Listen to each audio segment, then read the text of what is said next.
আমার নাম সঞ্জীব শীল। আমি বাংলাদেশের একজন নাগরিক। আমি দুবাইতে আসছি 2 বছর 3 মাস।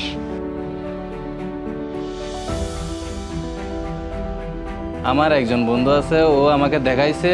আমি বিগত 6 মাস ধরে এই গেমটা খেলতেছি।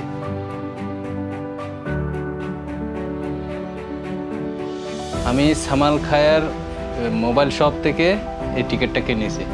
আমি চেঞ্জে 5 নম্বরে আমি 7,000 টাকা জিতেছি।